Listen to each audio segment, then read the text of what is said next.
आज की इस वीडियो में मैं आपको ऐसे दो बच्चों की कहानी बताऊंगा जिनकी रक्षा बाबा ने खुद की। और देखिए, अगर हम बाबा के बारे में पढ़ते हैं तो द्वारका माई में अक्सर जो है बच्चे, जब तात्या साहब छोटे थे या फिर और भी जो बच्चे थे, वो बाबा के आसपास खेलते रहते थे और बाबा उन्हें मिठाइयाँ, आम, ये सब चीज़ें देते थे। कहीं कहीं बच्चे तो हैं बाबा के साथ ही खेलते थे, कुछ द्वारका में बैठते थे, बाबा के लिए काम भी करते थे, साफ सफाई भी रखते थे और साथ ही में बाबा के साथ खेलना कूदना ये द्वारका माई में चलता था। 1918 से पहले का अगर हम वो समय इमेजिन करें तो कितना भाग्यशाली होंगे वो लोग जिनके बच्चे जो हैं वो द्वारका माई में खेलकर बड़े हुए हैं। इनमें से दो बच्चों की कहानी मैं आज आपको बताना चाहूंगा। एक बच्ची थी जिसका नाम था शांता। बाबू गिरवांडीकर नाम के एक भक्त थे बाबा के, और बाबू जी की एक बेटी थी जिनका नाम था शांता। और बाबा को वो बहुत प्रिय थी। बाबा को वो हमेशा अपना भाई कह के संबोधित करती थी और छोटी सी बच्ची को बाबा अपनी छोटी बहन कहा करते थे। अब हुआ ये कि वो जो छोटी सी बच्ची है, एक दिन वो द्वारका माई के पास से जा रही थी। द्वारका माई के पास एक कुआं हुआ करता था और वो जो लड़की है शांता, वो गलती से फिसल के है उस कुएं में गिर गई। कुआं बहुत गहरा था। जब ये बात सब गांव वालों को पता पड़ी तो सब गांव वालों ने सोचा कि अब उसके साथ कुछ ना कुछ दुर्घटना हो चुकी होगी, क्योंकि जो कुआं है वो बहुत ही गहरा है और उसके अंदर गिरकर बचना संभव नहीं है। जब उस कुएं के पास सब लोग भागकर गए और दौड़कर देखा तो वो जो बच्ची है शांता, वो पानी के ऊपर तैर रही थी। ये देखकर सब लोग हैरान तो हुए, लेकिन जल्दी से उसको ऊपर निकाला गया। जब उससे पूछा गया कि क्या तुम्हें तैरना आता है या फिर इतने गहरे कुएं में तुम ऊपर तक कैसे बनी रही, तो वो बच्ची बोलती है इसमें परेशानी वाली कोई बात ही नहीं थी। मेरे जो भाई हैं साईं बाबा, उन्होंने मुझे पकड़ रखा था, संभाल रखा था, जिस वजह से मेरे पैर ही पानी के नीचे थे, बाकी मैं ऊपर तैर रही थी। असल में लोगों को वहां पर कोई भी नहीं दिखाई दिया, सिर्फ उस छोटी बच्ची शांता के। लेकिन क्या वो छोटी बच्ची कभी झूठ बोल सकती है?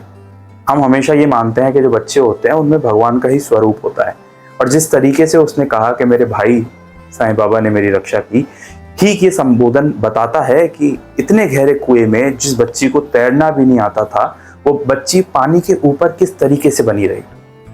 बहुत सारे लॉजिक्स, बहुत सारे साइंटिफिक सॉल्यूशन इस बात को एक्सप्लेन नहीं कर पाए, और शायद करने भी नहीं चाहिए, क्योंकि जहां पर जब विश्वास होता है, फेथ होती है, तब वहां पर कोई भी लॉजिक, कोई भी साइंस काम नहीं करती। यही वजह थी जो शांता है, जिस वजह से वो ऊपर तैरती रही, असल में बाबा की ही कृपा थी, बाबा की ही दया थी, जिस वजह से उसकी जान बच पाई। और जो भाई कह के वो संबोधित करती थी बाबा को, उस भाई ने अपनी बहन की रक्षा हमेशा से की। एक और बच्चे की कहानी हमें पढ़ने को मिलती है। वो बच्चा था, वो भी बाबा के साथ खेला करता था और बाबा को बहुत मानता था। एक बार वो बच्चा जो है, बारिश के दिन था और वो छाता लेके गुजर रहा था। असल में वहां पर एक बिल्डिंग का काम जारी था, जहां पर नींव बिल्डिंग की फाउंडेशन जो होता है वो खुदा हुआ था और बहुत गहरा गड्ढा था। क्योंकि वो छोटा सा बच्चा छाता लेकर जा रहा था, तो बारिश में उसके सामना जो दिखने की चीज है, जो विजिबिलिटी है, वो बहुत कम हो चुकी थी, जिस वजह से वो फिसल के उस गड्ढे में जा गिरा। सब लोग मजदूर आसपास से भागकर आए तो वो देखते हैं कि वो दूसरी तरफ से ऊपर चढ़कर आ गया है। जब उससे पूछा गया कि तुम इतना ऊपर गड्ढे से कैसे आ गए, तो वो बोलता है कि मेरे बाबा ने, दूसरी तरफ साईं बाबा ने सीढ़ियां बना दी, जिस वजह से मैं ऊपर चढ़ के आ गया। देखिए, बहुत सारे लोग इस बात को नहीं मानेंगे या बहुत सारे लोग इस बात को स्वीकार नहीं कर पाएंगे कि आखिर ऐसा कैसे संभव है। लेकिन जो लोग इस बात को जानते हैं, जो लोग इस बात को मानते हैं, जो लोग ये मानते हैं कि जो फेथ होता है, जो श्रद्धा होती है, उसमें किसी भी तरह का लॉजिक या साइंस काम नहीं करता, वो बात ये जरूर मानेंगे कि छोटे बच्चे ने जब कहा, और ये संभव ही नहीं है कि वो बिना किसी की मदद के ऊपर आ पाए, तो बाबा उसके लिए वहां मौजूद थे और उसके लिए, जैसा कि उसने कहा, सीढ़ियां बना दी। अक्सर हमारे फेथ पर, हमारे विश्वास पर बहुत सारे लोग क्वेश्चन करते हैं, हमसे पूछते हैं कि आखिर ऐसा कैसे संभव है।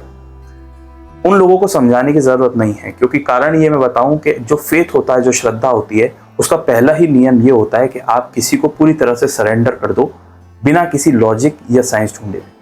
लॉजिक जो अगर हम किसी को ढूंढने चलें तो यह बुद्धि काम करेगी, लेकिन अगर हम श्रद्धा से किसी चीज पर विश्वास करें, वहां पर ऐसी शक्ति काम करती है जो शक्ति किसी भी लॉजिक, किसी भी साइंस के परे है, और उन चीजों को एक्सप्लेन नहीं किया जा सकता।